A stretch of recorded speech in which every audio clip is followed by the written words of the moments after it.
സജി ചെറിയാന്റെ ഭരണഘടനാ വിരുദ്ധ പ്രസംഗത്തിൽ ഹൈക്കോടതി വിധിക്കും പുല്ലുവില. പ്രഹസനമായി ക്രൈംബ്രാഞ്ച് രൂപീകരിച്ച പ്രത്യേക അന്വേഷണ സംഘം.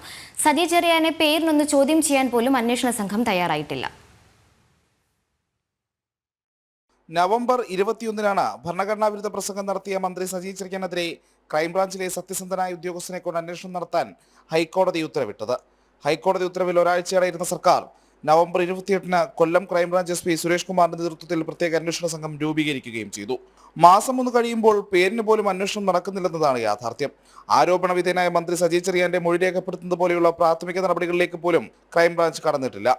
അന്വേഷണ സംഘം രൂപീകരിച്ചത് കോടതി ഇലക്ഷൻ നടപടികളിൽ നിന്ന് രക്ഷപ്പെടാൻ വേണ്ടി മാത്രമാണെന്ന ആരോപണം ശരിവയ്ക്കുന്നതാണ് നിലവിലത്തെ സാഹചര്യം. ഹൈക്കോടതി വിധിക്കെതിരെ മന്ത്രി അപ്പീൽ പോകുന്നതുവരെ കാര്യമായ അന്വേഷണം ഉണ്ടാകാനും സാധ്യതയില്ല. അപ്പീൽ നൽകാൻ CPM സജി ചെറിയാൻ അനുമതി നൽകിയെങ്കിലും തിരിച്ചടി ഭയന്ന നീക്കം വൈകിപ്പിക്കുകയാണ് മന്ത്രി. വിഷയം ഭരണഘടനാ അധിക്ഷേപമായതിനാൽ ഡിവിഷൻ ബെഞ്ച് അപ്പീൽ തള്ളാനാണ് സാധ്യതയെന്നാണ് മന്ത്രിക്ക് ലഭിച്ചിരിക്കുന്ന നിയമോപദേശം.